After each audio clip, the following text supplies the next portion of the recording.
राजस्थान के प्रमुख लोक संत, एक नज़र में देखें हम लोग, घड़ी लगा लेना आप लोगों को 30 या 35 मिनट में मैं लोक संत आपको करवा के बाहर निकल जाऊंगा। जहां लोक संतों को हम 4 से 5 घंटे 6-6 घंटे लगा देते हैं, मात्र आधे घंटे में आप लोगों को रिवीजन करवा के मैं ले चल रहा हूं।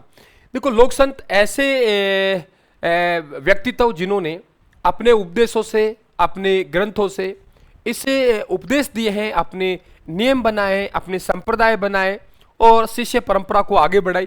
इस तरीके के महान पुरुषों को आज हम लोग संतों के रूप में पूजते हैं। उपदेशों से उन्होंने परिवर्तन लाना चाहा था। लोक देवताओं ने युद्ध किए हैं, इन्होंने युद्ध नहीं किए, इन्होंने संत स्वभाव में अपना जीवन व्यतीत किया है और उपदेश दिए हैं। यहां पे बात कर रहे हैं हम लोग दादू दयाल। देखो, दादू दयाल जी हैं, इनका जो जन्म हुआ था ये 1544 ईस्वी की बात है। अहमदाबाद नगर में साबरमती नदी बहती है और साबरमती नदी, मेरी बात को सुनना है आप लोगों को। हाँ, मिल जाएगी सुल्तान, सब मिल जाएगी बेटा। ईओआरओ का तो बैच ज्वाइन करें आप लोग, ईओआरओ का तो बैच ज्वाइन करें राजस्थान क्लासेस का। अहमदाबाद 1544 में साबरमती नदी में बह रही थी और एक संदूक संत लोदीराम स्नान करने के लिए गए थे।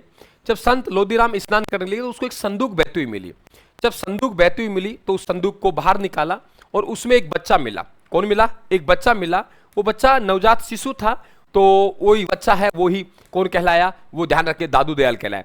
दादू दयाल जी के ना पिता का नाम पता, ना माँ का नाम पता, क्योंकि वो संदूक में बहते हुए मिले थे। बड़े हुए, वृद्ध हुए, तो ध्यान रखे गुरु का नाम क्या हो गया?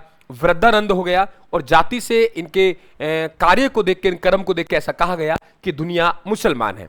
कम बोलते थे, इसलिए इन्हें राजस्थान का कबीर कहा जाता है। राजस्थान का कबीर अलग है और पश्चिमी राजस्थान का कबीर अलग है। पश्चिमी राजस्थान का बेटा ये पीडीएफ आप लोगों को मिल जाएगी। राजस्थान क्लासेस पे जाएंगे तो मैं डालूंगा आप लोग क्लास के बाद, तो आपको पीडीएफ मिल जाएगी। तो पश्चिमी राजस्थान का कबीर है, वो हम किसे कहते हैं? सुखराम दास को कहते हैं, ये ध्यान रखें। राजस्थान कबीर दादू दयाल जी को कहते हैं। दादू दयाल जी वहां से चले और वो सांबर में आए। कहां होके आए? आबू होते हुए आए। कहां होके आए? आबू होते हुए कहां आगे? सांबर में। और सांबर में 1568 ईस्वी में, यानी 1544 में जन्म हुआ, 1568 ईस्वी में मात्र 24 वर्ष की जो आयु है उसमें इन्होंने प्रथम अपने उपदेश दिए थे। ठीक है, यानी पहले उपदेश कहां दिए गए? इन्होंने सांबर में दिए। दादू दयाल जी बड़े हुए तो गुरु बनाया वृद्धानंद जी, इनके गुरु का नाम हो गया। राजस्थान में एंट्री आबू होते हुए प्रथम उपदेश कहां दिए? सांबर में। 1568 ईस्वी में प्रथम उपदेश कहां दिए? सांबर में। थोड़े दिन रुका, वहां से रवाना हुआ। जब वहां से रवाना हुआ तो आमेर की तरफ आया 1575 में। तो शिष्यों की संख्या कितनी हो गई? 25 हो गई। फिर ढूंढाड़ में घूमते रहे। अंतिम समय इनका नारायणा एक जगह है 1603 में, वहां जयपुर में इनका, ये ध्यान रखें आप लोग, प्राणों का त्याग किया। हम लोग कह देंगे दादू दयाल जी नारायण नारायण करते हुए जयपुर से चले गए। नारायण नारायण करते हुए जयपुर चले गए, इसका मतलब नारायणा जयपुर से इन्होंने क्या किया? अपना प्राण त्याग दिए।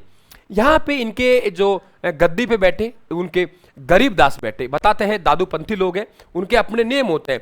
वो विवाह नहीं करते हैं, वो पुत्र गोद लेते हैं, ऐसा कहा जाता है। पुत्र गोद लेते हैं और वो मृत शरीर है, उस मृत शरीर को दफनाते जलाते नहीं है, बल्कि उन्हें पशु पक्षियों को खाने के लिए कम से कम एक दिन पेट तो भरेंगे। तो उनका जो शरीर है उसे शरीर को कहां छोड़ देते हैं? वो मृत शरीर को जंगलों में छोड़ देते हैं। तो मृत शरीर को जंगलों में छोड़ दिया तो पशु पक्षियों के लिए, ये ध्यान रखें आप लोग, वो खा लेते हैं। ऐसे कहते हैं कि इंसान को मोक्ष है, वो मोक्ष जीते जागते ही मिल जाता है, इस बात ध्यान रखें आप लोग। तो दादू दयाल जी के शरीर को भी कहीं छोड़ा गया होगा, भाई नियम तो दादू दयाल जी अप्लाई होगा। तो दादू दयाल जी का सबसे बड़ा गोद लिया हुआ पुत्र था, वो कौन था? गरीबदास। गरीबदास इनकी गद्दी पर बैठा, दत्तक पुत्र। और बहराना के जंगलों में इनका शरीर को छोड़ा गया और इनके द्वारा जो संप्रदाय चलाया गया, उस संप्रदाय को हम लोग क्या कहते हैं? दादू पंथ कहते हैं। इस बात को आप लोग ध्यान रखेंगे। न्यास को दादू द्वारा कहते हैं। दादू दयाल जी ने जो रचना लिखी, एक का नाम दादू वाणी है और एक का नाम कायावेली है।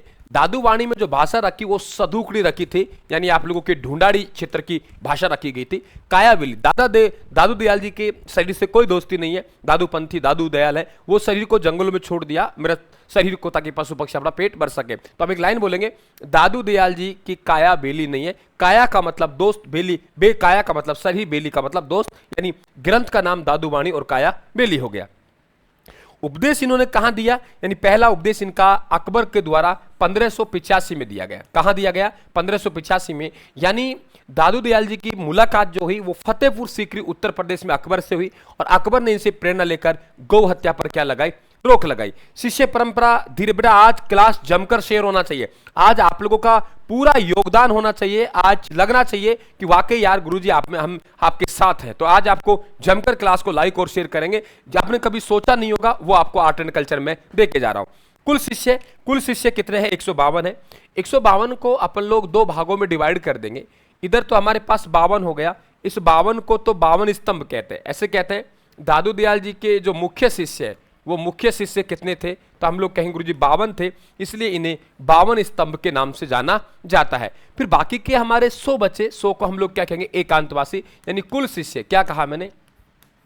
क्या कहा बेटा? कुल शिष्य। कुल जो शिष्य है वो 152 है। कुल शिष्य कितने हैं? 152 है। तो 152 कुल शिष्य है, तो ध्यान रखें आप लोग कि 52 इनमें मुख्य है तो उन्हें 52 स्तंभ कहेंगे, और 100 हमारे क्या हो गए? एकांतवासी हो गए, यानी कुल मिला के 152 शिष्य हो गए। आगे बात करें हम लोग कि हमारे पास दादू पंथ की जो शाखाएं हैं उन शाखाओं को मुख्यतः अपन लोग 5 भागों में डिवाइड करते हैं। नंबर 1 यानी जो हम कहेंगे उत्तरादे, विरक्त, खालसा, खाकी और नागा। एक सवाल सीधा ही पूछ लेता है कि निम्नलिखित में से कौन सी शाखा है जो दादू पंथ की नहीं है? एक तो सीधा ही पूछ लेगा आप लोगों से, निम्न में से कौन सी शाखा है जो दादू पंथ की नहीं है? जैसे आप लोग बात करें उत्तरादे, तो उत्तरादे है ये, इसका मतलब हुआ कि जो लोग उत्तरी भारत में चले गए तो उन्हें हम लोग क्या कहते हैं? उत्तरादे कहते हैं। विरक्त का मतलब है कि जिन्होंने घूम घूम के उपदेश दिए उसे हम लोग क्या कहते हैं? विरक्त कहते हैं। जिन्होंने शिष्य परंपरा, कौन सी परंपरा? जिन्होंने शिष्य परंपरा, जिन्होंने शिष्य परंपरा को आगे बढ़ाया, शिष्य परंपरा को आगे बढ़ाया, शिष्य परंपरा को आगे बढ़ाया, ध्यान रखिए आप, उन्हें क्या कहते हैं? खालसा कहते हैं।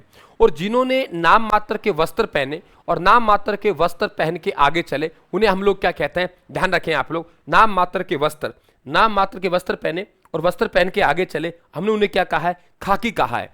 जिन्होंने हाथ में तलवार ले ली और उन्हें क्या कहते हैं? हम लोग नागा कहते हैं। देखो, अगर मैं कहूं आप लोगों से कि मैं नाम मात्र के तो शरीर पे वस्त्र पहन के आ जाऊं और पूरे चूल्हे की राख लगा के मैं आपके बीच में उपस्थित हो जाऊं, है ना, ठीक है, और मेरे हाथ में आया, आप हंसने लगे, मैं दोबारा गया और हाथ में मैं तलवार लेके और आया, जब हाथ में तलवार लेके आया तो देखो अब मेरे पास क्या होगा? अब मेरे हाथ में तलवार है। क्या है मेरे हाथ में?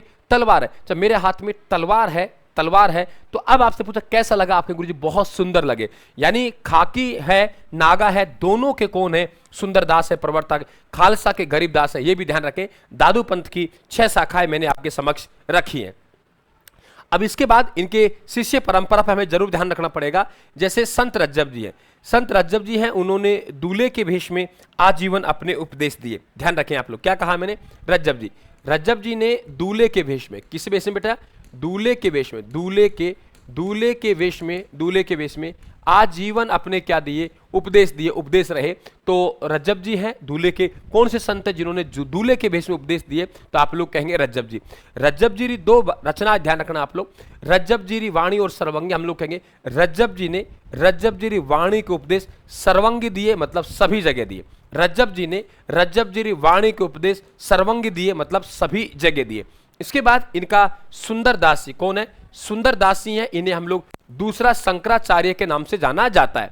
इनकी रचना है, आप लोग कहेंगे सर याद कर लेंगे हम, सुंदर लग रहा है। देखो यहाँ पे इनके सुंदर लग रहा है, यहाँ पे सुंदर लग रहा है, यहाँ पे सुंदर लग रहा है, और यहाँ पे आप लोगों के ज्ञान समुद्र लग रहा है। यानी यहाँ तो पहचान जाएंगे सुंदर सुंदर सुंदर, लेकिन यहाँ नहीं पहचानेंगे। तो हम लोग कहेंगे देखो सुंदर सार, सुंदर सागर, सुंदर ग्रंथावली, सुंदर लग रहा है, पहचान जाएंगे हम कहेंगे सर ज्ञान का समुद्र तो वैसे ही सुंदर होता है। यानी सुंदर सार, सुंदर सागर, सुंदर ग्रंथावली, और हम कह रहे हैं गुरुदेव ज्ञान का समुद्र तो वैसे ही सुंदर होता है। तो इनकी सुंदर सार है, सुंदर सागर है, सुंदर ग्रंथावली है, ज्ञान समुद्र, यानी ज्ञान का समुद्र तो गुरुदेव वैसे ही सुंदर होता है।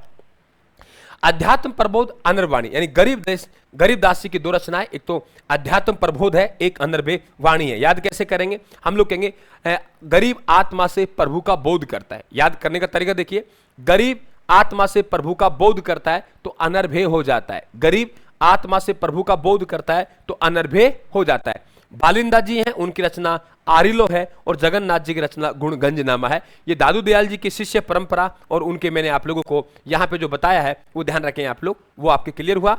आगे चलते हैं, हमारे पास ये ग्राफ देखिए आप लोग, यहाँ पे एक संप्रदाय बीच में आपको रामानुज संप्रदाय दिखाई दे रहा है।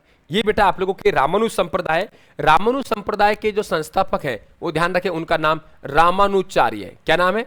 रामानुजाचार्य हैं, वो रामानुज संप्रदाय के संस्थापक हैं, है ना। और इनके श्री भाष्य, श्री राम श्री भाष्य, इस संप्रदाय को हम लोग रामानंदी संप्रदाय भी कहते हैं, क्योंकि उत्तरी भारत में इसे रामानंद जी ने फैलाया था, तो इसे रामानंदी संप्रदाय भी हमने कह दिया। यहाँ पे इनकी राजस्थान में दो पीठ है, एक तो गलता है और एक रेवासा है। गलता के संस्थापक है वो कृष्णदास पेहारी हैं, और रेवासा के संस्थापक उनका नाम स्वामी अग्रदास है। दोनों आपसे पूछ लेता है। नंबर एक, गलता के संस्थापक हैं वो कृष्णदास पेहारी हैं, और रेवासा के संस्थापक है स्वामी अग्रदास जी हैं। दोनों आपको मालूम होनी चाहिए रामानुज संप्रदाय के। इसके अलावा रामानंद जी की शिष्य परंपरा बहुत बड़ी थी। जैसे हम लोग बात है संत धन्ना देखिए आप लोग 1415 और आपके 1425, यानी यहाँ पे 10 वर्ष का अंतर है ना, 10 वर्ष का अंतर है। राजस्थान में अगर हमें कोई सबसे पहले, हाँ भाई नमस्ते नमस्ते, बिल्कुल, तो आप लोगों के राजस्थान में सबसे पहले अगर हमें कोई लोक संत दिखाई देता है, सबसे पहले राजस्थान में अगर हमें कोई लोक संत दिखाई देते हैं राजस्थान, तो आप कहेंगे संत धन्ना है सबसे पहले। इनसे पहले हमें कोई लोक संत पढ़ने को नहीं मिलता है। तो यहाँ पे जन्म 1415 में हुआ और रामानंद जी के शिष्य थे। संत धन्ना है वो दह धनुष दुहन गांव टोके, हालांकि कि स्मारक है इनका जोबनेर जयपुर में। इनके ग्रंथों का नाम धन्नाजिरी आरती है। कहते हैं कि राजस्थान से इतने लोग नहीं आते जितने लोग पंजाब से आते हैं। कृषक वर्ग इनकी पूजा करता है, और इनके 10 साल बाद संत पीपा का जन्म हुआ। राजस्थान के पहले संत माने जाते हैं भक्ति संत, वो कौन है? संत धन्ना है, संत पीपा है। संत पीपा में 2-3 बातें ध्यान रखें आप लोग। संत पीपा ये गागरोन, जन्म इनका गागरोन में हुआ, और इनके जो माँ है, माँ का नाम लक्ष्मीवती था, पिता का नाम कड़वाराव खींची था, और बचपन का नाम इनका प्रताप सिंह था। राज परिवार से थे, राज परिवार से थे, लेकिन फिर भी इन्होंने राज छोड़ के इन्होंने, ये ध्यान रखें, संत बन गए। तो हम लोग कहेंगे यहाँ पे याद करने का तरीका आप लोगों को कि गागरोन की माँ लक्ष्मीवती ने कहा। आप कहेंगे सर अगर कोई संत है और संत का नाम आप लोग कह रहे हो कि पीपा होगा, राजा का बेटा का नाम पीपा थोड़ी होता है, तो राजा का बेटा का नाम पीपा नहीं होता, प्रताप तो हो सकता है ना। जरा देखिए, गागरोन की माँ लक्ष्मीवती ने कहा ये तो कड़वा सत्य है, मेरे बेटे का नाम तो प्रताप सिंह था, राज परिवार की चिंता ना करके जोग धारण कर लिया। कैसे याद किया मैंने? देखो, गागरोन की माँ लक्ष्मीवती ने कहा ये तो कड़वा सत्य है, मेरे बचपन का बेटे का नाम तो प्रताप सिंह है, राज परिवार की चिंता ना करके जोग धारण कर लिया था। याद करने का तरीका देखिए, राम राम भाई, ठीक है। आप लोग आगे चले, दोबारा सुन लीजिए। मैं गागरोन की माँ लक्ष्मीवती ने कहा, गागरोन की माँ लक्ष्मीवती ने कहा ये तो कड़वा सत्य है, मेरे बेटे का बचपन नाम प्रताप सिंह है, राज परिवार की चिंता ना करके जोग धारण कर लिया था। यानी संत पीपा की जो रचना है, ये ध्यान रखें आप लोग, वो कौन सी है? चिंतावनी जोग। बेटा बोले हैं आप लोग, राम राम सभी को, खूब सारा आप लोगों को आशीर्वाद, पार साहब राधे राधे सबको। लेकिन ये मेरा मिशन है, इस मिशन को बहुत ही ईमानदारी के साथ मुझे पूरा करना है, इसलिए मैं ज्यादा बात आप लोगों से नहीं कर पाऊंगा। सबको मेरा नमस्ते है, सबको खूब सारा आशीर्वाद है। आपका कुछ सवाल हो तो पूछे, वरना आगे बढ़े। यहां पे चिंता ना करके जोग धारण कर लिया, यानी संत पीपा की रचना है, उसका नाम चिंतावनी जोग है। यहां से वो काशी चले गए, रामानंद जी के शिष्य बन गए। बचपन नाम प्रताप सिंह था, पिता का नाम कड़वाराव खींची था। आखिरकार इन्होंने समदड़ी पढ़ता है, नए जिलों के मुताबिक बालोतरम हो गया।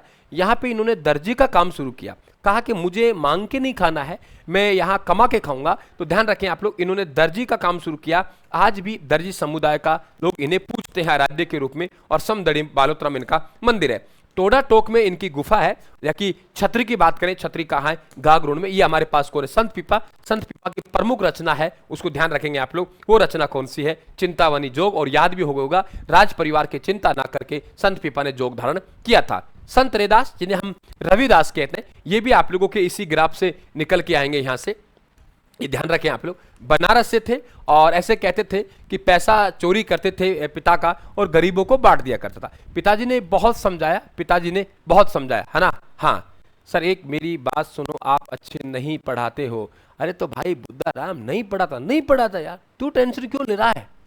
ओ भाई, आपको टेंशन क्यों हो रही है यार? मेरा भाई, आपको इतनी मेहनत कर रहे हो यार मुझे बताने के लिए कि सर आप अच्छे नहीं पढ़ाते, मेरी बात सुनो। आप ऐसे ही कहीं दूसरी जगह कहते होंगे, तो मेरे भाई आपको टेंशन क्यों हो रही है? आपका मैं क्या लगता हूं यार? नहीं पढ़ाता, आपको क्या दिक्कत है भाई? चले आप लोग, है ना। और फिर भी देख, नहीं पढ़ाता फिर भी तू आ गया, मैं अच्छा नहीं पढ़ाता फिर भी तू आ गया, है ना। तो ये मजाक कहीं दूसरी जगह करना, मेरे पास ठीक अच्छी जगह नहीं आए आप लोग। चलिए, तो आप लोग देखेंगे कि यहाँ पे ये गरीबों को पैसा मतलब घर से पैसे चुराते थे और गरीबों को ये बांट दिया करते थे। क्लियर हुआ यहाँ पे। इसके बाद भी क्या हुआ कि इन्होंने अपना जो वो है वो यहाँ से छोड़ दिया, छोड़ के सोचा क्या पढ़, तो इन्होंने जूते निर्माण का काम शुरू किया और वहां से फिर ये संतों के संत कहलाए। इनकी जो मुलाकात है वो मेवाड़ राज परिवार से हुई, तो मेवाड़ राज परिवार चले गए और इनकी छतरी है वो छतरी कहाँ है, चित्तौड़गढ़ के दुर्ग में है। इस बात को आप लोग ध्यान रखें। ये एक चीज इंपॉर्टेंट और है, मीरा भाई के गुरु थे, लेकिन मीरा भाई के ये ध्यान रखें शादी के बाद के गुरु थे। मीरा के कब थे बेटा? शादी के बाद के गुरु कौन थे? संत रैदास थे। ठीक है, अब हम लोग बात करें मीरा। तो मीरा भाई है, मैंने पहले भी आपसे कभी मैंने आप लोगों को मारवाड़ के इतिहास पढ़ाया, तो मैं हमेशा चर्चा करता हूं आप लोगों से कि मीरा भाई है वो राव जोधा की, ध्यान रखें किसकी? राव जोधा की पड़पोती थी। राव जोधा की जो पत्नी है उन पत्नी का नाम है चंपाबाई। क्या नाम है? राव जोधा की पत्नी है वो चंपाबाई है, और चंपाबाई के गर्भ से किन का जन्म हुआ? जोधा का जन्म हुआ। किसका जन्म हुआ? जोधा। और जोधा का जो बेटा है उनका नाम राव दूधा है। क्या नाम है? राव दूधा। और राव दूधा का जो बेटा है उनका नाम क्या है? रतन सिंह। समझ गए आप लोग? तो राव जोधा की पत्नी चंपाबाई, क्या कहा मैंने, है ना? ये ध्यान रखें आप लोग, ठीक है। हाँ, राव जोधा है, तो राव जोधा की पत्नी है उनका नाम क्या है? चंपाबाई। राव जोधा की पत्नी है उनका नाम क्या है? चंपाबाई। राव जोधा की पत्नी है वो क्या नाम है? चंपाबाई। तो ये जो चंपाबाई है, ध्यान रखें आप लोग, इनके गर्भ से किसका जन्म हुआ? राव जोधा का। राव जोधा का बेटा था राव दूधा। जहां पे मेड़ता जो बसाया था इनके द्वारा बसाया गया था, और ये राव दूधा कौन है बेटा? राव दूधा है, इस बात ध्यान रखें आप लोग। तो राव दूधा का बेटा रतन सिंह था। रतन सिंह जो रहता था वो कुड़की गांव में रहता था। कहां रहता? रतन सिंह है, ये ध्यान रखें आप लोग।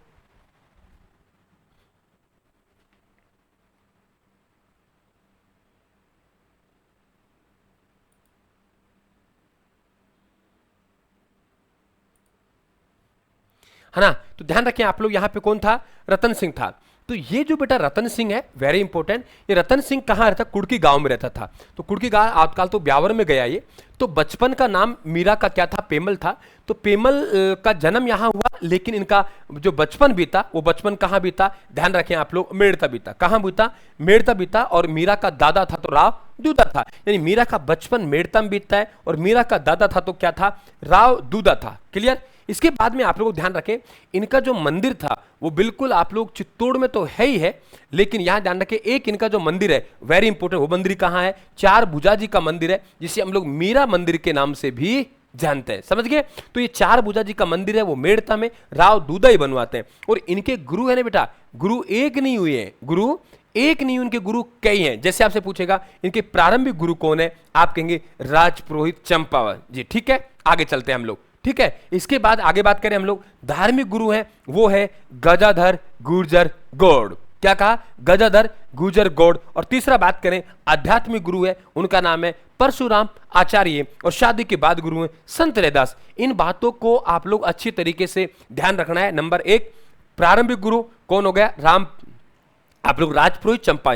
चारों गुरु का आप लोगों से मिलान करें, कहीं आप सब जगह मीरा का गुरु आपसे आध्यात्मिक गुरु की बात करें, धार्मिक गुरु की बात करें, है ना? तो लेकिन ये ध्यान रखना आप लोग, कहीं हर जगह आप लोग करके आ जाता है। ठीक है, चलें आप लोग आगे बढ़े हम लोग। तो यहाँ पे ध्यान रखें आप लोग, वेरी इंपॉर्टेंट, यहाँ पे चार भुजा जी का मंदिर है ये बना। प्रारंभिक गुरु है उनका नाम राजपुरोहित चंपा जी है। धार्मिक गुरु का नाम है वो गजाधर गुर्जर गौड़ है। आध्यात्मिक गुरु का नाम है परशुराम आचार्य है। और शादी के बाद के गुरु कौन है? संत रैदास है। इन बातों को अच्छी तरीके से आपको ध्यान रखना है। फिर इसके बाद में मीरा है, वो मीरा का विवाह हुआ। वो विवाह 1516 में किसके साथ हुआ? जो महाराणा सांगा का बड़ा पुत्र था भोजराज, उनके साथ विवाह हुआ। भोजराज की मृत्यु हो गई। आपको मालूम होगा भोजराज का भाई उदय सिंह था, भाई उदय सिंह था वो भोजराज का जो भाई है विक्रमादित्य, भोजराज का भाई है विक्रमादित्य, वो विक्रमादित्य इनको तंग किया करता था। यहां से छोड़ के चले गई, और कहां चले गई? वो वृंदावन चले गई। हम लोग कहेंगे दास दासियों को छोड़ के मीरा वृंदावन चले गई। क्या कहा मैंने? वृंदावन चले गई, है ना? हाँ, बताएंगे, उसको बताएंगे आप लोगों को, है ना? दास दासियों को छोड़ के कहां चले गई? वृंदावन चले गई। तो मीरा दास दासियों को छोड़ कहां चले गई? वृंदावन। इनके द्वारा जिस संप्रदाय की स्थापना की उसे दास दासी संप्रदाय कहते हैं। भगवान कृष्ण की भक्ति में लीन हो गई, लेकिन ध्यान रखना अंतिम समय इनका वृंदावन में नहीं बीता, अंतिम समय बीता वो द्वारिका गुजरात में बीता, ये भी ध्यान रखें। मीरा का अंतिम समय कहाँ बीता? आप लोग कहेंगे सर द्वारिका गुजरात में बीता। इन्हें राजस्थान की राधा कहा जाता है क्योंकि राधा जैसी भक्ति की थी इन्होंने। और बागड़, बागड़ पड़ता है डूंगरपुर बांसवाड़ा, बागड़ में मीरा जैसी भक्ति की वो गौरीबाई ने, तो गौरीबाई को बागड़ की मीरा कहते हैं। और मीरा जैसी भक्ति मत्स्य प्रदेश में किसने की? समनाबाई ने। तो मत्स्य प्रदेश की मीरा किसे कहते हैं? समनाबाई को कहते हैं। ये बातें आपको ध्यान रखना है। ये पूरा हम लोगों ने जो बात की है वो यहाँ पे ध्यान रखें। रामानंद जी और उनकी पूरी की पूरी शिष्य परंपरा पे मैंने बात की है। अब देखो हम लोग यहाँ से मेवात क्षेत्र में जा रहे हैं। कहाँ जा रहे हैं बेटा आप लोग? मेवात क्षेत्र में हम लोग जा रहे हैं। मेवात क्षेत्र की बात करें तो देखो दो संत हमारे यहाँ हुए मेवात क्षेत्र में। आप लोग यहाँ लिख देता हूँ मेवात। यहाँ पे आप लोगों के मेवात यानी आप लोगों का अलवर क्षेत्र की बात कर रहा हूं, जो कि आप लोगों के हरियाणा विशेषकर इधर है, आप लोगों के भरतपुर साइड इधर। तो ये मेव जाति के कारण इस क्षेत्र को हम लोग मेवात कहते हैं। तो मैं यहाँ मेवात क्षेत्र के आप लोगों से बात कर रहा हूं। चलिए आगे बढ़े अपन लोग, चलिए आगे चलते हैं। नमस्ते भाई नमस्ते। आप लोगों के यहाँ पे बात करते हैं हम लोग कि यहाँ पे माँ बेटा ये आप लोगों को पीडीएफ है, इसकी प्रिंट आउट ले सकते हैं आप लोग, है ना, या आप लोगों को उपलब्ध रहेगी, आप ज्वाइन कर सकते हैं। तो लालदासी चरणदासी, लालदासी ये मेव जाति से थे। मेव वो है जो पहले हिंदू थे लेकिन उन हिंदुओं ने इस्लाम धर्म स्वीकार कर लिए। उनके रीति रिवाज हैं आज भी हिंदुओं से मिलते जुलते हैं। उन्हें हम लोगों ने क्या कहा है? मेव कहा है। क्या कहा है बेटा? मेव कहा है। तो यहाँ पे संत लालदासी हैं। इनकी माँ का नाम समदा है, पिता का नाम चांदमल है। और ध्यान रखें आप लोग यहाँ पे संप्रदाय का नाम क्या है? लालदासी संप्रदाय। और इनके गुरु का नाम गदन चिश्ती है। मैं एक लाइन बोल रहा हूं, आप याद करने का प्रयास करना। समदा को चांद जैसा लाल मिला तो गदगद हो गई। क्या कहा मैंने? समदा को चांद जैसा लाल मिला तो गदगद हो गई। समदा को चांद जैसा लाल मिला तो गुदगद हो गई। समदा माँ का नाम, चांद जैसा यानी पिता का नाम चांदमल, चांद जैसा लाल मिला यानी संप्रदाय लालदासी। समदा को चांद जैसा लाल मिला तो गदगद हो गई। गुरु का नाम क्या हो गया? गदन चिश्ती हो गया। यहां पे इनका अभिवादन व्याख्या कौन सा हो जाएगा? जयराम हो जाएगा। देखो इनकी समाधि है वो शेरपुरा, आप लोगों का तो कोटपुली गई यहाँ वहां है। नंगला जहाज भरतपुर में इनका निधन हुआ था। और इस संप्रदाय में एक परीक्षा ली जाती है कि साहब मैं तो संत बनना चाहता हूं, मैं तो आपका शिष्य बनना चाहता हूं। तो बोले शिष्य बनना चाहते हो आप लोग तो एक काम कीजिए, आप गधे पे बैठिए। बोले बैठ जाऊंगा। बोले आपका काड़ा मुंह करूं? बोलो कर दीजिए साहब। बोले आपको आपके कॉलेज के सामने घुमा दे, जहां पढ़ने जाते हैं कोचिंग के सामने घुमा दे। बोले आपके ससुराल में घुमा दे। बोलो ये नहीं करूंगा। बोले क्यों? बोले शर्म लगती है। तो इसका मतलब आप में अभी भी संसार का वो है ना, मोह माया का जाल है, तो आप फैलोगे। तो हाँ कोटपुतली में बेटा, है ना, ये ध्यान रखें आप लोग। तो आप लोगों की परीक्षा में काला मुंह और गधे पर बिठा के निकाला जाता है। तो ये परीक्षा इस संप्रदाय में होती है। इसके बाद हमारे पास शाहजहां का उत्तराधिकार। शाहजहां के बेटों में उत्तराधिकार होगा यानी दारा सिकोर औरंगजेब लड़ेंगे। उस उत्तराधिकार की भविष्यवाणी किसके द्वारा की गई थी? वो लालदासी के द्वारा की गई। और इनके दो पुत्र, एक का नाम पहाड़ा है, एक का नाम कुतुब है। ये ध्यान रखिए, कुतुब को हम मियाँ साहब के नाम से जानते हैं। चरणदासी, चरणदास संप्रदाय ये भी आप लोगों के अलवर क्षेत्र के, अलवर में एक आप लोगों का डेरा क्षेत्र पड़ता है, वो डेरा क्षेत्र के हैं ये। इनके बचपन का नाम रणजीत सिंह है और रणजीत सिंह की माँ का नाम कुंजो भाई है। इनके द्वारा जिस संप्रदाय की स्थापना की वो संप्रदाय चरणदासी संप्रदाय और पिता का नाम मुरलीधर है। ये इनकी रचना है। अब आपको मैं एक गीत सा गा रहा हूं, उससे आपको याद होगा। रणजीत सिंह माँ कुंजो भाई के चरणों में मुरली बजा रहा है। क्या बोला मैं? रणजीत सिंह माँ कुंजो भाई के चरणों में मुरली बजा रहा है। रणजीत सिंह माँ कुंजो भाई के चरणों में मुरली बजा रहा है। दोबारा देखिए क्या कहा मैंने? रणजीत सिंह, रणजीत सिंह, रणजीत सिंह, रणजीत सिंह माँ कुंजो भाई के चरणों में मुरली बजा रहा है। रणजीत सिंह माँ कुंजो भाई के चरणों में मुरली बजा रहा है। ब्रह्म ज्ञान के भक्ति सागर में डूबकर ज्ञान का सौरोदय कर गए। ब्रह्म ज्ञान के भक्ति सागर में डूबकर ज्ञान का सौरोदय कर गए। यानी रणजीत सिंह माँ कुंजो बाई के चरणों में बैठा बैठा मुरली बजा रहा है। ब्रह्म ज्ञान के भक्ति सागर में डूबकर ज्ञान का सौरोदय कर गए। ये इनकी क्या है? रचना है। याद हो गया आराम से? रणजीत सिंह है, माँ कुंजो बाई के चरणों में बैठा बैठा मुरली बजा रहा है। ब्रह्म ज्ञान के सागर के भक्ति सागर में डूबकर ज्ञान का सौरोदय कर गए, इनकी रचना है। 1739 में भारत पर नादिर शाह के आक्रमण की भविष्यवाणी होती है। तो नादिर शाह के आक्रमण की जो भविष्यवाणी की गई थी वो इनके द्वारा की गई थी। किसके? चरणदास जी के द्वारा। रहने वाले अलवर के थे, डेरा गांव के थे। ठीक उल्टा है, जैसे दादू दयाल जी हमारे यहाँ के रहने वाले नहीं थे। दादू दयाल जी जो निवासी थे, नमस्ते भाई नमस्ते, दादू दयाल जी जो निवासी थे वो कहाँ के थे? वो अहमदाबाद के थे। साबरमती नदी में उनका वहाँ संदूक में उनका जन्म मतलब बच्चा मिला था, तो अहमदाबाद के थे। उनकी जो कर्मस्थली राजस्थान, यहाँ बिल्कुल एकदम उल्टा है। यहाँ पे जो जन्म हुआ है वो जन्म कहाँ हुआ है? राजस्थान में। और प्रधान पीठ कहाँ है? दिल्ली में, जहाँ बसंत पंचमी को मेला लगता है। याद हो गया? रणजीत सिंह माँ कुंजो भाई के चरणों में बैठा बैठा मुरली बजा रहा है, ब्रह्म ज्ञान के भक्ति सागर में डूबकर ज्ञान का स्वरूदय कर गए। इनकी रचना है, आप लोगों से पूछ सकता है। ठीक है, अब आपके यहाँ पे शिष्य है, बहुत अच्छे क्वेश्चन बनेंगे आप लोगों के। यहाँ पे 2 शिष्य हैं। कितने शिष्य हैं बेटा? यहाँ पे 2 शिष्य हैं चरणदास जी की। एक का नाम है, ध्यान रखें आप लोग, वो दयाबाई, यानी चरणदास जी के शिष्य है। किसकी है? चरणदास जी। चरणदास जी कौन सा है? चरणदास जी। चरणदास जी के शिष्य हैं। चरणदास जी की क्या है? चरणदास जी की शिष्य है। एक का नाम दयाबाई है और दूसरे का नाम क्या है? सैजोबाई है। इस बात को ध्यान रखें आप लोग। ये सब आप लोगों के, चाहे लालदास जी हो, चाहे आपके चरणदास जी हो, चाहे सैजोबाई हो, चाहे दयाबाई हो, इस बात को ध्यान रखें आप लोग। ठीक है, इनकी प्रमुख पीठ बेटा ये आप लोगों के मनीषा, ये आपकी दिल्ली में है। जन्म तो इनका डेरा गांव में हुआ था यहाँ पे, लेकिन प्रधान पीठ इनकी कहाँ है? दिल्ली में। चले अपन लोग, हाँ आगे चलें बेटा। आपको मिल जाएगी, आपको डाल दी जाएगी क्लास के बाद में। जितनी क्लास होगी उतनी मैं डाल रहा हूं। पिछली बार की मैंने डाली थी, अभी मैं आपको डाल रहा हूं। ठीक है, आगे देखिए, क्लास के बाद डलेगी आप लोगों के। यहाँ पे दयाबोध विनय मालिका, यानी दयाबाई की जो रचना है 2 और सैजोबाई की रचना 3 आपको याद करनी पड़ेगी। यहां मैंने कहा है दयाबाई की रचना दयाबोध और विनय मालिका। याद कैसे करेंगे? दया वो ही करेगा, दया का बोध वो ही करेगा जो विनय का मालिक होगा। क्या कहा मैंने? दया वो ही करेगा, दया का बोध वो ही करेगा जो विनय का मालिक होगा। दया वो ही करेगा, दया का बोध वो ही करेगा जो विनय का मालिक होगा, यानी दयाबाई की रचना है। सैजोबाई की बात करें, सैजोबाई की रचना है तो हम सहज प्रकाश में 16 तिथि की शब्दवाणी लिखती है। सैजोबाई सहज प्रकाश में 16 तिथि की शब्दवाणी लिखती है। बोलिए, सैजोबाई सहज प्रकाश में 16 तिथि की शब्दवाणी लिखती है। सैजोबाई सहज प्रकाश में 16 तिथि की शब्दवाणी लिखती है। तो सैजोबाई सहज प्रकाश में 16 तिथि की क्या लिखती है? शब्दवाणी लिखती है। तो ये आप लोगों के चरणदास जी, लालदास जी, सैजोबाई, आप लोगों को दया भाई और मत्स्य प्रदेश की मीरा समना भाई, यानी ये सब की उपदेशों की जो भाषा रही है वो भाषा मेवाती रही है। इस बात ध्यान रखें। और जो दादू दयाल जी और उनके शिष्य हैं, कौन है? दादू दयाल जी और उनके शिष्य हैं, उनके जो उपदेशों की भाषा रही है वो कौन सी रही है? ढूंढाड़ी रही है। इस बात को आप लोग ध्यान रखेंगे। ठीक है, आगे चलें अपन लोग यहाँ से। ये हमारा पेज कंप्लीट हुआ। ठीक है बेटा, ये पेज आपके कंप्लीट हुआ। जितनी भी क्लास होगी उसकी पीडीएफ मिलेगी आप लोगों को। अब आते हैं हम लोग यहाँ पे, देखिए यहाँ बेशक हमारे पास एक, मैं आपको सारणी दे रहा हूँ, इस सारणी से 100% आपके सवाल बनता है। छोटे छोटे 5 संत हैं और यहां से आप लोगों का सवाल बनेंगे। ये ध्यान रखें आप लोग। जरा सुनिए कैसे। आपके यहां कह रहे हैं, आप लोगों के एक तरफ संप्रदाय का नाम दिया मैंने। क्या दिया है? संप्रदाय का नाम। यहां से हमारे पास संप्रदाय का नाम आया है, ये संप्रदाय का नाम है। और दूसरी तरफ हम लोग बात कर रहे हैं उसके संस्थापक है ये रहा। और तीसरा हमारे पास आया है जन्म, है ना, कि उनका जन्म यहाँ, और प्रधान पीठ, और फिर उनका ग्रंथ।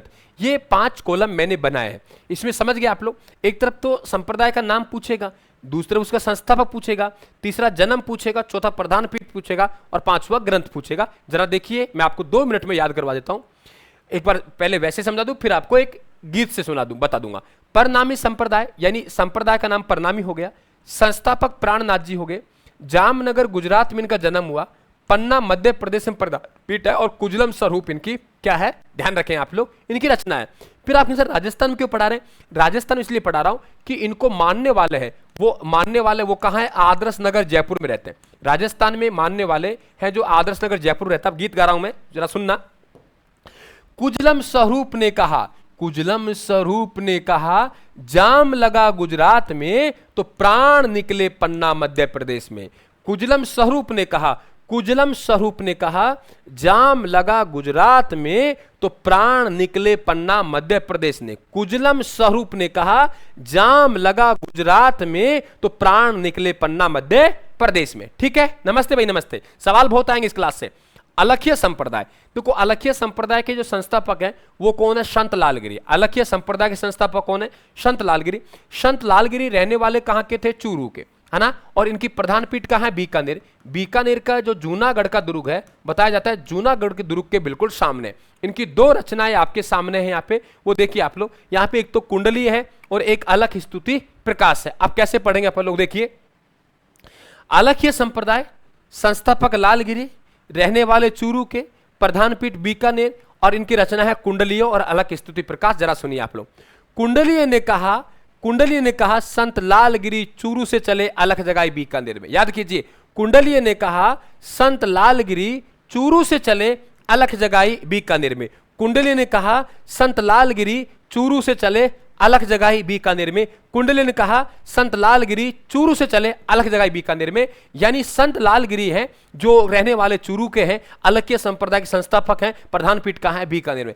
सब कुछ सब्जेक्ट कोई भी हो, आपको घबराने की आवश्यकता नहीं है। हाँ बेटा, ये आपके ये सारणी आप लोगों की, ये मेरी की है, ये की है, और ये की आप लोगों को बिल्कुल निःशुल्क मिलती है, और आप लोगों के यहाँ आप लोग ले लेना, मैं डाल दूंगा क्लास के बाद में। इसे कला संस्कृति की कहते हैं, चाबी कहते हैं। हर सब्जेक्ट की मैं अलग से चाबी रखता हूं। जब आपकी परीक्षा नजदीक आएगी तो किस तरीके से आपको मजबूत करके परीक्षा हॉल में भेजा जाए, किस तरीके से राजस्थान के विद्यार्थियों से आप लोगों को आगे लाया जाए, आपको वो गिफ्ट दिया जाए जो कभी आपने सोचा भी नहीं होगा। मैं हर चीज को रखता हूं और वक्त आने पर आप लोगों को देता हूं। अब वक्त है तो आप मजा लीजिए, आनंद लीजिए। ठीक है, अब आता है हमारे पास नवलदासी संप्रदाय। नवलदासी संप्रदाय, इसके जो संस्थापक है वो ध्यान रखें आप लोग, उनका नाम क्या है? नवलदास। ठीक है, रहने वाले कहां के हैं? नागौर के। ठीक है, प्रधान पीठ का है जोधपुर में, और ग्रंथ की रचना भी नवलेश्वर अनुभव वाणी है। तो हमें क्या दिक्कत है? इतना ही ध्यान रखना है कि हमारे पास में नवलदास जी हैं। ये नवलदास जी कहाँ के रहने वाले हैं? ये नागौर के, प्रधान पीठ कहाँ है? जोधपुर में। ग्रंथ हमें नाम से ही पता लग रहा है। अब आता है बेटा, आप क्लास को जमकर लाइक करें, जमकर शेयर करें। मैंने आपको भरोसा दिया है यार, ऐसे तमाशा थोड़ी होता है। मैंने आपसे वादा किया है, प्रॉमिस किया है, और मैं ये नहीं कह रहा कि मैं 100% वादा पे खरा उतरता हूं, लेकिन 90% से उतर गया ना तो भी मेरा काम चलेगा, तो भी मैं ये ध्यान रखना। तो मेरे पास मैंने आपको वादा दिया है, भरोसा दिया है रायथन क्लासेज ने, तो भरोसा नहीं तोड़ता है रायथन क्लासेज। आप खुद देखिए, इसके प्रत्यक्ष के आप लोग कहीं प्रमाण की आवश्यकता नहीं है, आप खुद उदाहरण है, आप लोग देखना। अभी तो जैसे आपका एग्जाम नजदीक आएगा, आपको सब कुछ मजबूती के साथ करके आगे बढ़ूंगा। अगर जो बच्चा लगातार क्लास में उपस्थित रहा यहाँ यूट्यूब पर, वो समझ लेना उसे कोई माइकल रोकने वाला नहीं है। और आप सब इस बात को मान गए होंगे, वाकई गुरुजी आपका यहाँ जो मेटेरियल है वो अलग है राजस्थान में, वो आपने स्वीकार कीजिए इस बात को।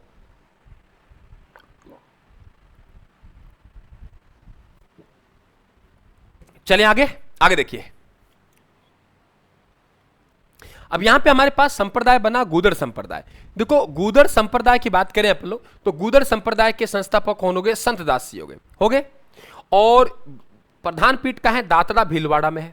ठीक है, तो हम लोग कहेंगे संत लोग, यानी दातरा मतलब कटिंग करने के लिए, संत लोग भीलवाड़ा के दातरा से गुदड़ी बनाते हैं। संत लोग भीलवाड़ा के दातरा से गुदड़ी बनाते हैं। संत लोग भीलवाड़ा के दातरा से गुदड़ी बनाते हैं। संत लोग हैं वो भीलवाड़ा के दातरा से गुदड़ी बनाते हैं, यानी दातरा भीलवाड़ा में प्रधान पीठ हो गई, और संत लोग हैं भीलवाड़ा के दातरा से गुदड़ी बनाते हैं, यानी गूदड़ संप्रदाय का आप लोगों का यहाँ पे संत दास संस्थापक हो गए, और दातरा भीलवाड़ा। इसी प्रकार निष्कलंक संप्रदाय, निष्कलंक संप्रदाय उसके संस्थापक संत माऊजी हैं, साबला गांव डूंगरपुर में प्रधान पीठ है, और चोपड़ा इनकी रचना है। चोपड़ा आप लोग राजस्थान की हस्तकलाओं में पढ़ेंगे, क्या कहेंगे आप लोग? चोपड़ा राजस्थान की हस्तकलाओं में पढ़ेंगे, तो चोपड़ा हमारा एक कलात्मक बॉक्स भी है, और संत माऊजी के उपदेश है, उन्हें भी चोपड़ा कहते हैं। और चोपड़ा जिस बोली में होता है उसे क्या कहते हैं? बागड़ी बोली कहते हैं।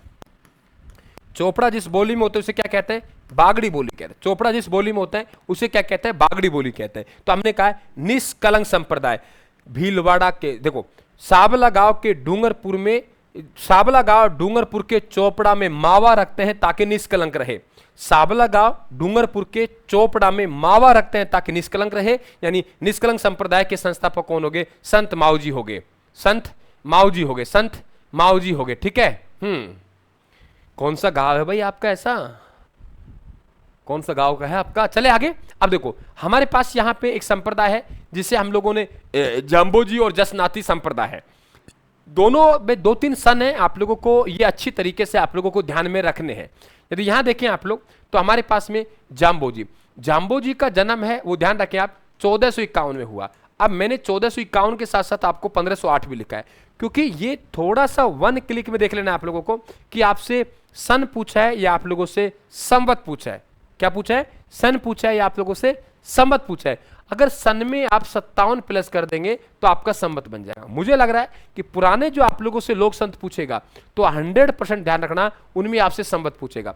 1451 में आप 57 ऐड कर दो, 1508। ये मैंने विक्रम संवत लिखा है, इस बात को ध्यान रखें आप लोग, ठीक है? विक्रम संवत लिखा है मैंने यहाँ पे। अब देखो 1451, 1451, 1482 और 1485, है ना? ये ध्यान रखो। आपके 1451 में संत जाम्बू का जन्म हुआ, है ना? कहां हुआ? संत आप लोग कहां हुआ? 1451 में जाम्बू का जन्म हुआ, 1482 में जसनाथ जी का जन्म हुआ और 1485 में ध्यान रखें विष्णुई संप्रदाय की स्थापना हुई। 3 सन आप लोग ध्यान रखेंगे। नंबर 1 पहला सन है आपके 1451 में, 1451 में जाम्बू जी का जन्म हुआ। इसके बाद 1482 में जसनाथ जी का जन्म हुआ और 1485 में विष्णुई संप्रदाय की स्थापना की गई। इनमें आप 57 प्लस कर देना, इनमें आप 57 प्लस कर देना। आगे चलें। आप देखिए हमारे पास गुरु का नाम क्या हो गया? गोरखनाथ हो गया। तो गुरु जाम्बू जी के गुरु का नाम गोरखनाथ, माँ का नाम हंसा भाई, पिता का नाम लोहाट जी और पीपसर नागौर में इनका जन्म हुआ। हम लोग कह के गोरखनाथ ने कहा हंसा लोटा लाओ पानी का, हंसा लोटा लाओ पानी का, है ना? हाँ, हर ध्यान रखें आप लोग, हंसा लाओ पानी का, हंसा लोटा लाओ पानी का, ये ध्यान रखें आप लोग। तो गोरखनाथ ने कहा, गोरखनाथ ने कहा हंसा, गोरखनाथ ने कहा, गोरखनाथ ने कहा हंसा पानी लाओ लोटा का और पीपा नागौर में डाल दो।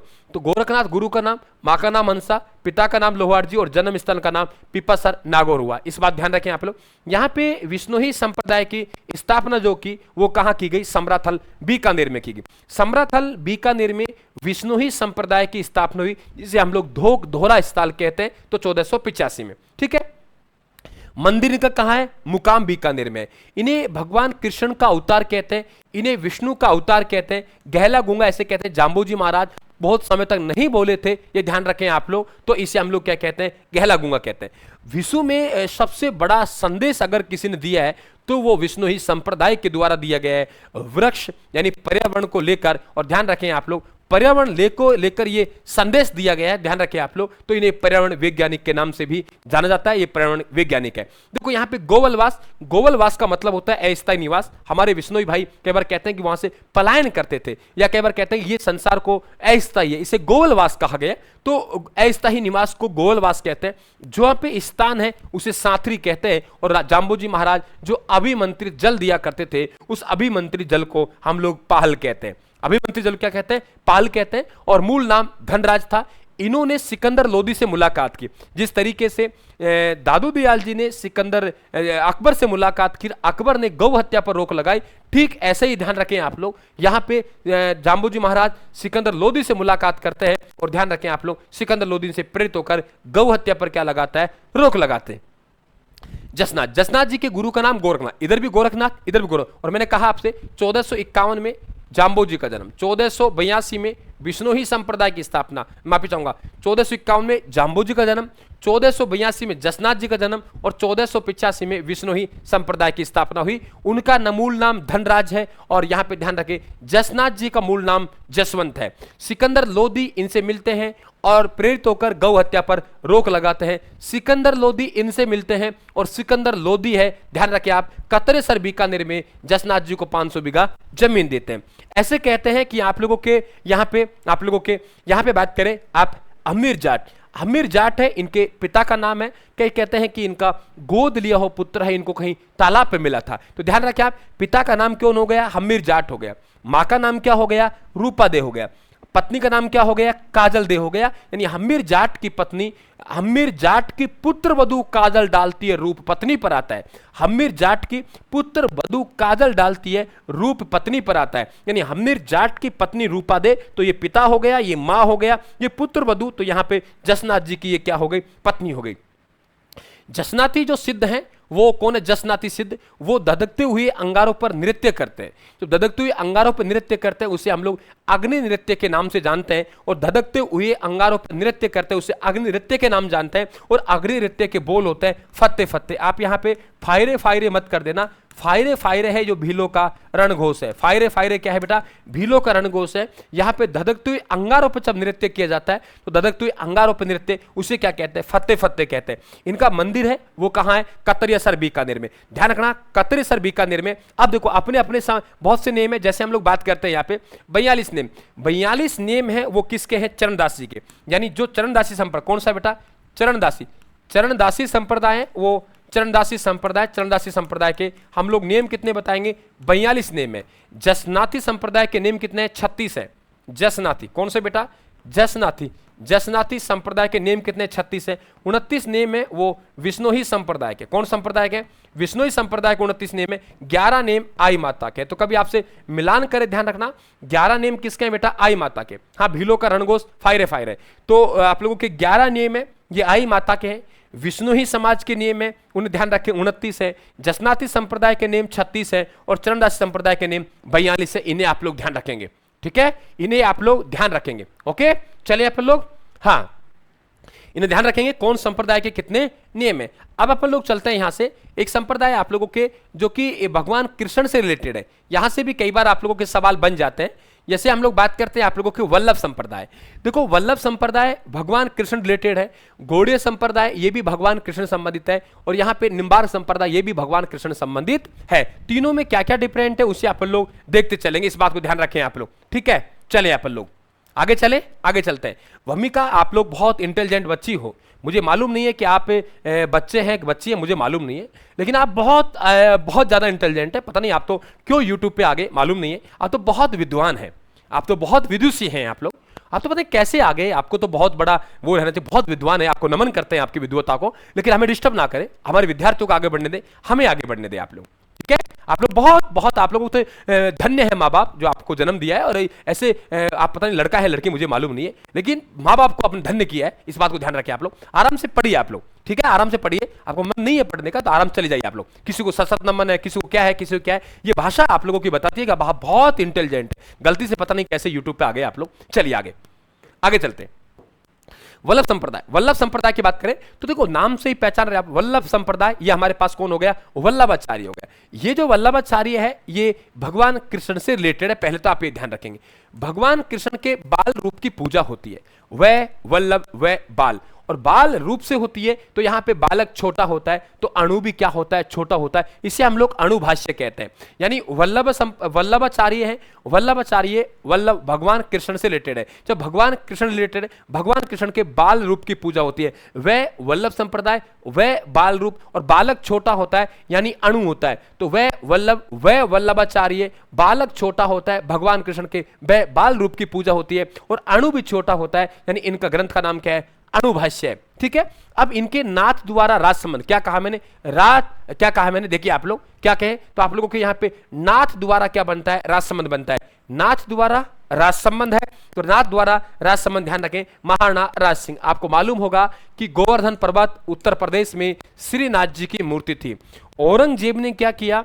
औरंगजेब ने मूर्तियों को तुड़वाने का फरमान जारी किया, और फरमान जारी किया मूर्तियों को तुड़वाने का फरमान जारी किया। ध्यान रखें तो वहां के दो पुजारी थे, एक पुजारी का नाम दामोदर था और एक पुजारी का नाम है गोविंद है। दामोदर और गोविंद वहां से उस मूर्ति को लाते हैं और उसी मूर्ति को श्रीनाथ द्वारा राज संबंध, जिसे हम पहले सिहाड़ गांव कहते थे। कौन सा गांव कहते थे? सिहाड़ गांव कहते थे। सिहाड़ गांव में उस मूर्ति की स्थापना की और फिर श्रीनाथ जी का मंदिर बना तो उसे हम लोग श्रीनाथ द्वारा कहने लगे। क्या कहने लगे? हम उसे श्रीनाथ द्वारा कहने लगे। तो ध्यान रखें आप लोग, श्री विट्ठल नाथ जी, यहां पे इनके जो बेटे हैं वल्लभाचार्य के, उनके श्री विट्ठल नाथ जी, तो विट्ठल हट गया और हम श्रीनाथ जी के नाम से इनको जानते हैं। यहाँ पे अष्टछाप कवि मंडली यानी 8 कवियों की मंडली थी, और यहाँ श्री कृष्ण शरणम गमे, श्री कृष्ण शरणम गमे, श्री कृष्ण क्या कहा मैंने? श्री कृष्ण शरणम गमे। ध्यान रखें इनका व्याख्या होता था 8 कवियों की मंडली। इसलिए आज भी संप्रदाय में दिन में 8 बार पूजा होती है। कितनी बार होती है? दिन में 8 बार पूजा होती है। दर्शन को हम लोग क्या कहते हैं? झांकी कहते हैं। कौन से संप्रदाय में? क्या शब्दावली का मतलब क्या है, जरा सुनिए आप लोग। दर्शन को हम लोग क्या कहते हैं, झांकी कहते हैं। ज्ञान प्राप्ति को हम लोग कहते हैं पुष्टि कहते हैं। मंदिर को हवेली कहते हैं और मंदिर में होने वाले संगीत को हवेली संगीत कहते हैं। ध्यान रखना, दर्शन क्या कहेंगे, दर्शन को झांकी कहेंगे। ज्ञान प्राप्ति को हम लोग क्या कहेंगे, पुष्टि कहेंगे। मंदिर क्या कहेंगे, हवेली कहेंगे। और मंदिर में होने वाले संगीत को हम हवेली संगीत कहते हैं। इस बात को ध्यान रखें आप लोग। याद हुआ? किस संप्रदाय में दिन में 8 बार पूजा होती है, वल्लभ संप्रदाय। अष्ट छवि कवि मंडली इनसे रिलेटेड होगी। इसमें दर्शन हो गया, दर्शन को हम लोग झांकी के नाम जानते हैं। ज्ञान प्राप्ति को हम लोग पुष्टि कहते हैं। मंदिर को हम हवेली कहते हैं और मंदिर में होने वाले संगीत को हम हवेली संगीत कहते हैं। ये शब्दावली आप ध्यान रखेंगे। अब हमारे पास गौड़ीय संप्रदाय, इसकी संस्थापक माधवाचार्य हैं, लेकिन इसे गौड़िया जी ने आगे बढ़ाया। क्या बढ़ाया, गौड़िया ने आगे नहीं बढ़ाया, है ना, गौड़िया ने, ये ध्यान रखें, गौड़िया ने आगे बढ़ाया, तो इसे गौड़ीय संप्रदाय कहते हैं। माधवाचार्य है, ये माधवाचार्य है, ये इसके संस्थापक है। और ध्यान रखें ये गौड़ीय संप्रदाय है, ये गौड़ीय संप्रदाय है, ध्यान रखें आप लोग। ये फिर स्वामी गौड़िया जी ने फिर इसको आगे बढ़ाया। आगे बात करें हम लोग, चले।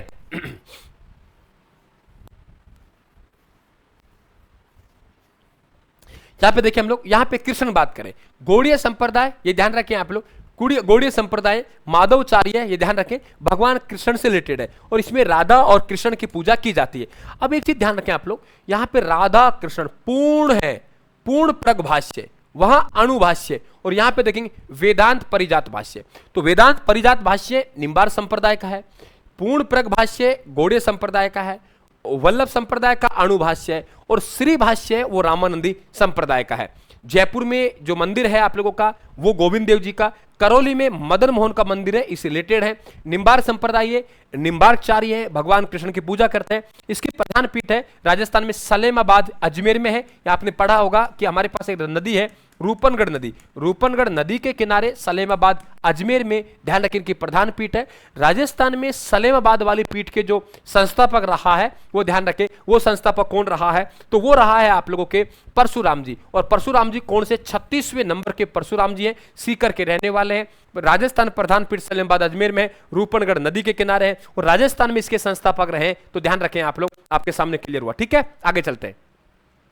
हमारे पास यहां बात करेंगे हम लोग कि राम स्नेही संप्रदाय। राम स्नेही संप्रदाय से सवाल बनता है और हमेशा इनकी शाखाओं से मिलान करवाता है। मैंने देखा है कि पक्का सवाल पूछेगा, पक्का सवाल पूछेगा, पक्का सवाल पूछेगा आप लोगों के। आगे चलें तो यहां पे आप लोगों के राम स्नेही संप्रदाय, तो राम स्नेही संप्रदाय के जो संस्थापक हैं वो सोडा गांव के निवासी हैं। पहले सुनेंगे, फिर मैं आपको एक लाइन बोलूंगा, उसमें मैं आधा आपको वैसे लाइन में याद करवा दूंगा। यहां देखिए हम राम स्नेही संप्रदाय, तो ये राम स्नेही संप्रदाय, इनका जन्म है, वो जन्म कहाँ है, सोडा गांव में। कहाँ है, सोडा गांव में। और सोडा गांव आप लोगों के प्रारंभ में जयपुर आपके टोक है। इसके संस्थापक है, संस्थापक का नाम संत रामचरण जी है, और इनका मूल नाम है वो क्या है, रामकिशन। यानी रामचरण जी का मूल नाम क्या है, रामकिशन। इनके गुरु रहे, उन गुरु का नाम क्या रहा है, कृपा राम रहा है, ठीक है। इनकी जो प्रधान पीठ है आप लोगों के वो शाहपुरा भीलवाड़ा में, इस बात को ध्यान रखें। इनके द्वारा संप्रदाय स्थापित किया वो राम स्नेही संप्रदाय, और राम स्नेही संप्रदाय में जो मेला लगता है उसे फुलडोल मेला कहते हैं। आप देखो चुटकियों में मैं आपको गा रहा हूं, ये यहां ध्यान रखें आप लोग, मैं चुटकियों में गा रहा हूं, ये ध्यान रखें आप लोग, जरा सुनिए। राम किशन ने गुरु की कृपा से शाहपुरा भीलवाड़ा में राम स्नेही संप्रदाय की स्थापना की, और फूल के ढोल हो गया। राम किशन ने गुरु की कृपा से शाहपुरा भीलवाड़ा में राम स्नेही संप्रदाय की स्थापना की और फूल के ढोल हो गया। राम किशन ने गुरु की कृपा से शाहपुरा भीलवाड़ा में राम स्नेही संप्रदाय की स्थापना की और फूल के ढोल हो गया। यानी ये किसके हैं, राम स्नेही संप्रदाय से रिलेटेड है। राम किशन ने गुरु की कृपा से शाहपुरा भीलवाड़ा में राम स्नेही संप्रदाय की स्थापना की और फूल के ढोल हो गया। यानी इनका जो मेला लगता है वो मेला कब लगता है, चैत्र मास में कृष्ण पक्ष की एकम से लेके पंचम तक, और वो मेला है जिसे हम लोग फूल डोल मेला के नाम से जानते हैं। याद हो गया, राम किशन ने गुरु की कृपा से शाहपुरा भीलवाड़ा में राम स्नेही संप्रदाय की स्थापना की और फूल के ढोल हो गए, ठीक है। इनके प्रार्थना स्थल राम द्वारा, और कहा है कि भक्तिहीन मनुष्य है वो उसके संदर्भ में कहा है, और अनिर्वाणी इनकी एक रचना है। यहां से आप लोगों के 3 अन्य पीठ जिनका आप लोगों से हमेशा पूछता है सवाल, इनकी मुख्य पीठ है वो तो हो गई शाहपुरा भीलवाड़ा में, और शाहपुरा भीलवाड़ा में, शाहपुरा भीलवाड़ा में, शाहपुरा भीलवाड़ा में, ये ध्यान रखें आप लोग, शाहपुरा भीलवाड़ा में। सुमन, ये मर्यादा लांघने का यहाँ कोई वो नहीं है, आप शांति से पढ़ें आप लोग, ठीक है।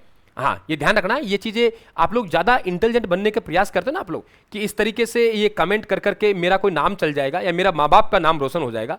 यहाँ और बच्चे पढ़ रहे हैं, ठीक है ना, आप एक आधा बच्चों के अलावा बच्चे और भी पढ़ रहे हैं, समझ गए आप लोग। और आप जिस दिन इतने इंटेलिजेंट है तो आप लोगों की फोटो लगेगी यहाँ, समझ गए आप लोग, यहाँ पे फोटो लगेगी, आपके साथ सिलेक्शन हो गया। जब आप इंटेलिजेंट हो जाएंगे ना तो आपका और आपके माँ बाप का, जो बच्चे आप लोगों की सीमा लांग रहे हैं उनको बता रहा हूं मैं आप लोगों को, कि आपको और आपके माँ बाप का नाम रोशन हो जाएगा, दुनिया जानेगी आपको, सोशल मीडिया पे आपका नाम लिखा जाएगा, आपकी पोस्ट बनेंगी, वो काम कर लो आप लोग, समझ गए ना आप लोग। यहाँ ये तरक्की आप लोगों को मिलने वाली नहीं है।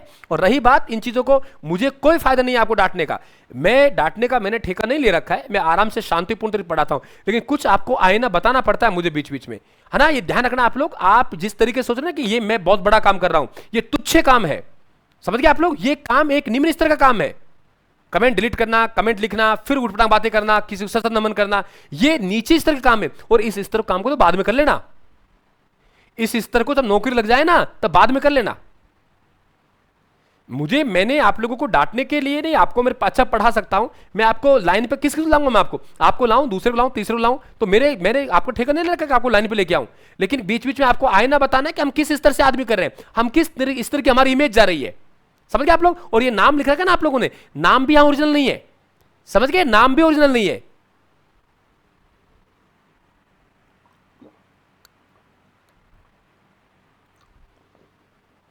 अपने माँ बाप से बोलिए सॉरी कि हम बड़े नाम रोशन कर रहे हैं आपका सोशल मीडिया पर। पढ़ने जाते हैं विद्या के मंदिर में तो वहां कुछ और ही करते हैं हम लोग कमेंट बॉक्स में। ये माँ बाप से सॉरी बोलिए, या प्रभु से सॉरी बोलिए, भगवान से सॉरी बोलिए कि हमको जन्म दिया है लेकिन हम उसका सही इस्तेमाल नहीं कर रहे। मेरे सॉरी बोलने का कोई मतलब नहीं है। आगे चलिए, मुझे कोई मतलब नहीं, मैं आपसे कुछ नहीं कहता हूं, लेकिन दिक्कत यह है कि आपको बताना पड़ता है कि आप किस स्तर काम कर रहे हैं। चलिए बेटा, यहां पे आप लोग बात करें 3 अन्य पीठ, आप लोगों को वेरी इंपॉर्टेंट, यहां पे आप लोगों के 4 पीठे हैं बेटा। 4 पीठों में पहली पीठ तो आपको ध्यान रखना है, वो आप लोगों के शाहपुरा भीलवाड़ा में।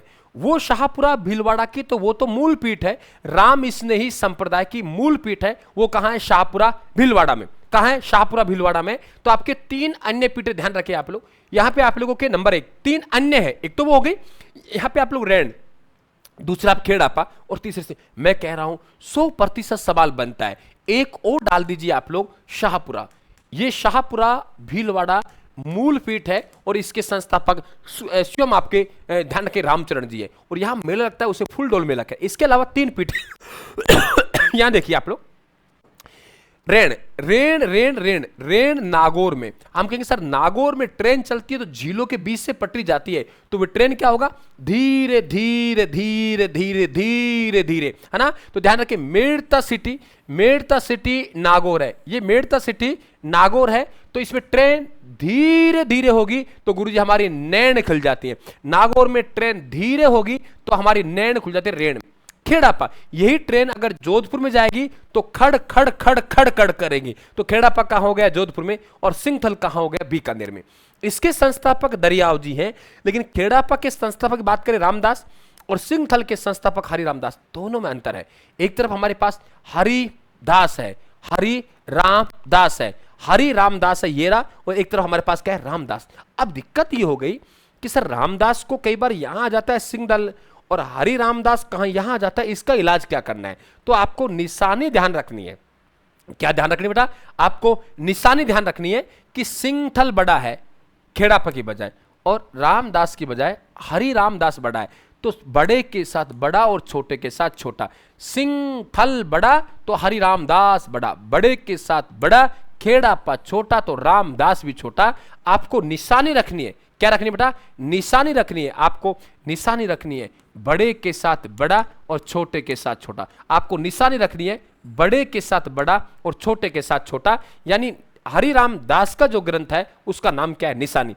हरि राम दास जी का ग्रंथ है, उसका नाम क्या है? निशानी है। समझ गए आप लोग? तो हरि राम दास है तो छोटे के साथ छोटा और बड़े के साथ बड़ा। निशानी किसकी रचना है? हरि राम दास की।